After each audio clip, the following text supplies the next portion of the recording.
Hello लाडक्या बहिणींनो आणि लाडक्या बहिणींनो, मुख्यमंत्री माझी लाडकी बहीण योजना आणि त्याचा 17वा हप्ता कधी भेटतो, कोणाला भेटतो याची उत्सुकता, आतुरता आणि उत्कंठा महाराष्ट्रातील सर्वच बहिणींना लागलेली होती. त्यामध्येच लाडक्या बहिणींनो, जर तुम्ही बघितलं असेल, 8 डिसेंबरला जी-आर प्रसिद्ध झाला होता आणि अजूनही वितरण सुरू झालेले नाही आहे. तर लाडक्या बहिणींनो, आता सरकारने दोन्ही हप्ते एकत्र द्यावे का? म्हणजे 17वा आणि 18वा हप्ता एकत्र द्यावे का? ही मागणी आता जोर पकडत आहे. आणि त्याच्याच माध्यमातून मी तुम्हाला सांगणार आहोत लाडक्या बहिणींनो, हे जे सरकार आहे एकदम बोगस सरकार आहे. कारण गेल्या 2 महिन्यापासून लाडक्या बहिणींच्या अकाउंटला पैसे जमा झालेले नाही आहेत. डिसेंबरची आजची 17वी तारीख आहे, 17 डिसेंबर आहे आणि 17व्या हप्त्याचा अजूनही पैसे जमा लाडक्या बहिणींच्या अकाउंटमध्ये झालेले नाही आहेत. मग हा हप्ता कधी वाटप होणार आहे? महिलांच्या समस्या स्वतः आधीताई तुम्ही समजून घेत आहेत की नाही आहेत? कारण की काही बहिणींची ई-के-वाय-सी पुन्हा रखडलेली आहे. पती नाही आहे, त्यांचे वडील बेपत्ता आहेत, कागदपत्र नाही आहेत. अशा बहिणींनी काय करावं? ज्या बहिणींकडे मोबाईल नाही आहे, त्या बहिणींनी काय करावं? याबद्दल तुम्ही काहीही बोलायला तयार नाही आहे. शेवटचे 13 दिवस राहिलेले ई-के-वाय-सीचे. तर मला तर वाटतंय हे सरकार लाडक्या बहिणींना पुन्हा अपात्र करणार आहे. जसं जून, जुलै, ऑगस्ट, सप्टेंबर, ऑक्टोबर महिन्यामध्ये झालं, असंच सरकारला पुन्हा करायचं आहे का? आणि असंख्य लाडक्या बहिणींना अपात्र घोषित करायचं आहे का? याबद्दल तुमचं मत काय? नक्की कमेंट बॉक्समध्ये सांगा. जर तुम्ही काही दिवसांमध्ये बघितलं असेल लाडक्या बहिणींनो, 52 लाख बहिणी अपात्र ठरणार असा मी एक व्हिडिओ बनवला होता आणि त्याच माध्यमातून स्वतः आदित्य तटकरेंनी त्यांच्या फेसबुक हँडलला इव्हिनिंगलाच पोस्ट केली होती, की ही चुकीची न्यूज आहे. मग चुकीच्या न्यूजला जर तुम्ही अशा पद्धतीने ट्वीट करू शकता, Facebookला टाकू शकता, तर लाडक्या बहिणींच्या समस्या का तुम्ही सोडवू शकत नाही? हा प्रश्न आता माझ्याच नाही, महाराष्ट्रातील तमाम लाडक्या बहिणींच्या मनामध्ये उपस्थित झालेला आहे आणि प्रत्येक युट्यूबर्सला हेच म्हणतोय, की सरकारवर टीका करा, सरकारवर टीका करा. तो आपला मूलभूत हक्क आहे आणि आपण तो करू शकतो. तर याच्या माध्यमातून काय होणार आहे, सगळंच मी तुम्हाला या ठिकाणी दाखवणार आहे. तर लाडक्या बहिणींनो, व्हिडिओला शेवटपर्यंत नक्की बघा. तुमच्या समस्या, तुमच्या तुमच्या अडी-अडचणी या व्हिडिओमध्ये मी सगळ्या मांडणार आहे. बघा लाडक्या बहिणींनो, 8 डिसेंबरलाच काय आलाय, नोव्हेंबर हप्त्याचा म्हणजे 17व्या हप्त्याचा जी-आर प्रसिद्ध झालेला आहे आणि आजची 17 नोव्हेंबर आहे. म्हणजेच जर तुम्ही बघितलं असेल लाडक्या बहिणींनो, ऑलमोस्ट 10 दिवस झालेले आहेत, तरी सुद्धा तुमच्या अकाउंटला पैसे जमा झालेले नाही आहेत. मग सरकारला या ठिकाणी 2 महिने पेंडिंगमध्ये टाकायचे आहे का? 5 वर्षाच्या कालावधीमधून 2 वर्ष कमी करायची आहेत का? हे सगळं आता इथे बघणं अत्यंत गरजेचं आहे. बघा लाडक्या बहिणींनो, आजची 17 तारीख आहे आणि आता जी आपली नगरपंचायत आणि नगर परिषद निवडणूक होती, ती काही कारणास्तव पोस्टपोन झालेली होती काही ठिकाणी. तर तुम्ही बघत असाल 20 तारखेला ती निवडणूक आहे आणि 21 तारखेला ती आचारसंहिता संपणार आहे. बरोबर? आता काही YouTube चॅनल्सवर सांगत आहे लाडक्या बहिणींनो, की आचारसंहिता इथे संपणार आहे. तर आचारसंहिता इथे संपणार नाहीये. ही आचारसंहिता संपणार आहे 16 जानेवारीला. 16 जानेवारीला. कारण महानगरपालिका महानगरपालिका यांच्या निवडणुकी जाहीर झालेल्या आहेत. 15 जानेवारीला निवडणूक असेल, 15 जानेवारीला महानगरपालिकेच्या निवडणूक असेल आणि 16 जानेवारीला त्याचा रिझल्ट लागणार आहे. म्हणजेच काय लाडक्या बहिणींनो, आचारसंहिता कंटिन्यू पुढे राहणार आहे. तर आता प्रश्न असा उपस्थित होतो, की आपल्याला पैसे कधी भेटणार?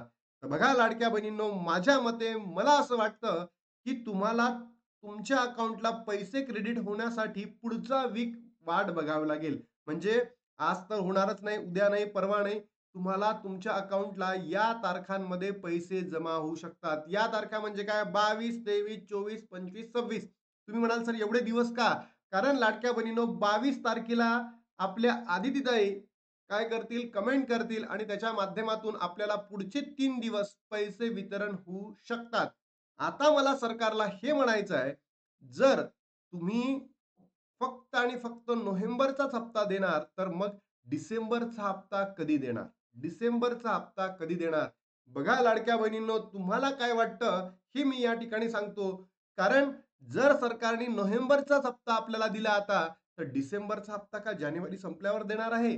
आणि त्यामध्ये ज्या महानगरपालिका निवडणुकी आहे, या निवडणुकींना लाडक्या बहिणींनो काय म्हणतात रे?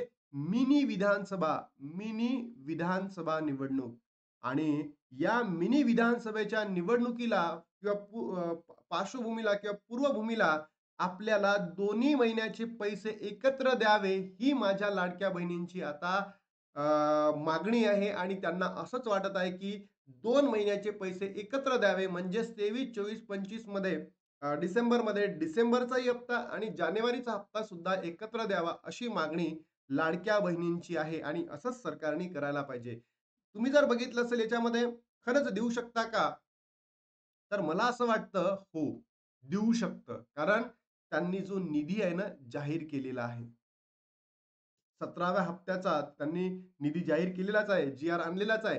पण त्यांच्या अधिवेशनामध्ये म्हणजे हिवाळी अधिवेशनामध्ये स्वतः अजितदादा पवारांनी आपली लाडकी बहीण योजनेसाठी निधी जाहीर केलेला आहे, अनुदान जाहीर केलेलं आहे. म्हणजेच काय त्या अनुदानामधला काही भाग नवीन जी-आर आणून लवकरात लवकर दोन्ही हप्त्याचे पैसे एकत्र लाडक्या बहिणींना द्यावे, अशी मागणी मी सरकारकडे करतोय. आणि ही माझी मागणी नाही आहे. ह्या ही जी मागणी आहे माझ्या महाराष्ट्रातील संपूर्ण लाडक्या बहिणींची आहे. तर लाडक्या बहिणींनो, तुम्हाला काय वाटतं, दोन्ही हप्ते एकत्र देण्यात यावे का? नक्की कमेंट बॉक्समध्ये सांगा. आपण हातावर हात धरून बसणार नाही आहे. आपण सरकारपुढे लाडक्या बहिणींनो टीका करणार आहोत.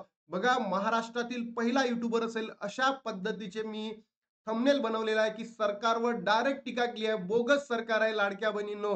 आणि हे करणारा महाराष्ट्रातील एकमेव आहे. आपण कोणालाच भिणार नाही. कारण लाडक्या बहिणींनो, तुमच्या समस्या समजून घेणारं पुढे कोणीच बसलेलं नाही. सगळे येतात, टीका करतात सरकारवर, असं म्हणतात, तसं म्हणतात, सरकारच्या बाजूने बोलतात. पण मी फोन करतो, हे करतो, ते करतो, काहीच होत नाही. पण लाडक्या बहिणींनो, सर्वात जास्त जर मी सरकार विरोधात बोलत असेल, तर लाडक्या बहिणींनो, तुमचं काम आहे सपोर्ट सुद्धा करणं. बघा लाडक्या बहिणींनो, अजून एक महत्त्वाची बातमी आली होती अग्रोवेंची, की लाडकी बहीण योजना ई-के-वाय-सी केल्यानंतरही लाभ कायमचा बंद होणार. नवीन अपडेट आली समोर. मग सरकार आपल्याला लाडक्या बहिणींना कशाला सांगताय, की ई-के-वाय-सी करा? जर तुम्हाला लाडकी बहीण योजना किंवा लाडकी बहीण योजनेतील पात्र महिलांना जर अपात्र करायचं असेल, तर तुम्ही का बरं लाडक्या बहिणींना ई-के-वाय-सी करणं बंधनकारक करत आहे? ही सुद्धा महत्वाची बाब आहे. यामध्ये जर तुम्ही ₹1500 साठी लाडक्या बहिणींकडनं एकदा अपात्रतेचा खेळ खेळला, जून, जुलै, ऑगस्टमध्ये तुम्ही अपात्र ठरवला, आता ई-के-वाय-सी करत आहेत, तर तुम्ही स्वतःची सुद्धा ई-के-वाय-सी करणं बंधनकारक आहे. गेल्या कित्येक वर्षापासून या महाराष्ट्राला लुटून खाणारे, या महाराष्ट्रावर कर्ज निर्माण करणारे जे संत्री मंत्री तिथे बसलेले आहेत, त्यांनी सुद्धा स्वतःची ई-के-वाय-सी एकदा करून बघावी आणि नंतर या समस्यांना जेव्हा पुढे जावं लागेल, तेव्हा त्यांना लक्षात येईल, की नेमक्या समस्या काय आहेत.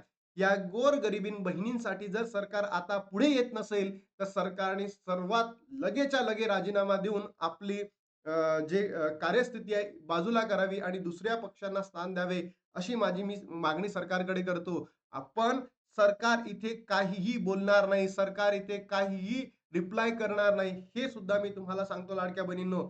बघा, 31 डिसेंबर शेवटची तारीख दिलेली आहे. मान्य आहे, ई-के-वाय-सीची 31 डिसेंबर शेवटची तारीख दिली आहे. पण ज्या बहिणी अजूनही पात्र असून सुद्धा ई-के-वाय-सी पूर्ण करू शकत नाहीयेत, अशा बहिणींनी काय करावं? आदितीताई, तुम्ही सुद्धा एक महिला आहे. तर या महिलांच्या समस्या समजून घ्या. नक्की काहीतरी ट्वीट करा. शेवटचे 13 दिवस राहिलेले आहेत. लाडक्या बहिणी अजूनही पात्र असून सुद्धा त्या आपली ई-के-वाय-सी करू शकत नाहीये. आणि जे तुम्ही निकष लावलेले आहेत, किती 2.5 लाख, तर तुम्हीच विचार करा. तुमचा मंत्री-संत्री जे आमदार, खासदार आहे, त्यांचा पगारच 2.5 लाखाच्या वरती जातं आणि तुम्ही म्हणत आहे, की एका कुटुंबाचं उत्पन्न 2.5 लाखाच्या वरती असेल. बघा दिलाय. एका कुटुंबाचे वार्षिक उत्पन्न 2.5 लाखापेक्षा जास्त असेल, त्यांना लाभ भेटणार नाही. तुम्हीच विचार करा, हे कितपत योग्य आहे आणि कितपत अयोग्य आहे? बहिणींनो, तुम्ही सांगा. 2.5 लाख कुटुंबाचे उत्पन्न म्हटलं, एका व्यक्तीची उत्पन्न नाही. तिथे तर त्यांचा एका महिन्याचा पगार 2.5 लाखापेक्षा जास्त आहे. तर यांनी एकदाच लाभ घ्यावा, म्हणजे 5 वर्षांनी, 5 वर्षानंतर बनूच नये, अशी माझी मागणी आहे. बरोबर? या वयोगटामध्ये 21 ते 65 वर्ष वयोगटातील मुलांना किंवा मुलींना लाभ मिळणार त्याच्यापेक्षा कमी असेल, म्हणजे 21 पेक्षा कमी असेल, 65 पेक्षा जास्त असेल, तर लाभ मिळणार नाही. एका कुटुंबामध्ये 4 चाकी वाहन असेल तरी त्यांना लाभ मिळणार नाही. जर एखाद्या कुटुंबाचं जे पोट आहे, हे फक्त 4 चाकी वाहनावर डिपेंडंट असेल, तर त्या बहिणींनी काय करावं? एकाच कुटुंबातील 2 पेक्षा जास्त महिलांना लाभ घेता येणार नाही. म्हणजे एका कुटुंबामध्ये फक्त 2च महिलांना लाभ मिळेल. तर सरकारनी याबद्दल काहीतरी भाष्य करणं गरजेचं आहे. लाडक्या बहिणींनो, या व्हिडिओला महाराष्ट्रातील सगळ्याच बहिणींपर्यंत पोहोचवा. जर तुम्ही सपोर्ट केला नाही लाडक्या बहिणींनो, तर तुमचा लाभ असाही बंद होणार आहे. पण इतका टीकात्मक व्हिडिओ जर सरकारने बघितला आणि आपल्या व्हिडिओला इतका सपोर्ट मिळतो म्हणून बघा 52 लाख बहिणींचा व्हिडिओ बनवला होता. तर इव्हनिंगलाच ट्वीट आलं होतं. 8 डिसेंबरला सांगितलं होतं काय, की जी-आर येणार आहे, तर आला होता. त्यानंतर मी एक व्हिडिओ बनवला होता, की पैसे वितरण होणार आहे. वितरण सुरू झालेले आहेत. पण अशी माहिती आपल्याला नागपूर अधिवेशनामध्ये भेटली होती म्हणून मी तुम्हाला सांगितलं होतं. पण त्यासाठी मी दिलगिरी व्यक्त केली. त्यासाठी मी माफी सुद्धा मागितली लाडक्या बहिणींनो. पैसे जमा झाले नाही आहेत. तर आता तुम्ही सपोर्ट करणं गरजेचं आहे. कारण जर आपण या ठिकाणी एकत्र आलो नाही, तर सरकार हे आपल्याला विकून सुद्धा खाऊ शकतं. इथपर्यंत गेलेलं आहे. हे बोगस सरकार आहे. सरकारने लगेच राजीनामा द्यायला पाहिजे. तुम्हाला कालची एक न्यूज सांगतो. 2 दिवसाच्या अगोदरची एक न्यूज सांगतो. जे पी करणारे मुलं आहे, विद्यार्थी आहेत, यांना पेमेंट मिळणार नाहीये. म्हणजे यांना स्टायफंड दिलं जात होतं. स्टायफंड दिलं जात होतं. तर त्याच्यावर आपल्या महाराष्ट्राच्या वित्तमंत्र्यांनी जजमेंट दिलं, की एकच व्यक्ती डबल-डबल पी करतो आणि मग त्याला आम्ही स्टायफंड कसं देऊ? मग तुम्ही स्वतः अजितदादा कशाला 6 वेळा महाराष्ट्राचे आमदार झालेले आहेत. त्याच्यामध्ये आय थिंक 4 ते 5 वेळा तुम्ही उपमुख्यमंत्री झालेला आहेत. तुम्ही सुद्धा तुमच्या पदाचा राजीनामा द्यायला पाहिजे. ही इथे मी मागणी करतो. जर एक विद्यार्थी शिकला नाही, तर महाराष्ट्राचा विकास कसा होणार? आणि जर महाराष्ट्राचा विकास होत असेल, तर महाराष्ट्रामध्ये तुम्हीच विचार करा, जगणं किती मुश्किल होईल विचार करा. हे सरकार बोगस आहे असं मला वाटतं. तर लाडक्या बहिणींनो, तुमचं या ठिकाणी म्हणणं काय? नोव्हेंबर आणि डिसेंबरचा हप्ता एकत्र भेटायला पाहिजे का? नक्की तुमच्या प्रतिक्रिया कमेंट बॉक्समध्ये सांगा आणि सरकारने लवकरात लवकर ते काय करायला पाहिजे, जी-आर प्रसिद्ध करून त्यांच्या Facebook हँडलला म्हणा किंवा सरकारी माध्यमांवर सांगायला पाहिजे, की हप्ता कधी वितरण होणार आहे. 10 दिवस झालेले आहेत काय येऊन? लाडक्या बहिणींनो जी-आर येऊन. तर आता तुमच्या प्रतिक्रिया आणि तुम्ही या व्हिडिओला किती सपोर्ट करता बघणं गरजेचं आहे. बघूया लाडक्या बहिणींनो. आता इथे थांबतो आणि भेटतो तुम्हाला नवीन व्हिडिओमध्ये. तोपर्यंत जय हिंद, जय महाराष्ट्र, जय श्रीराम.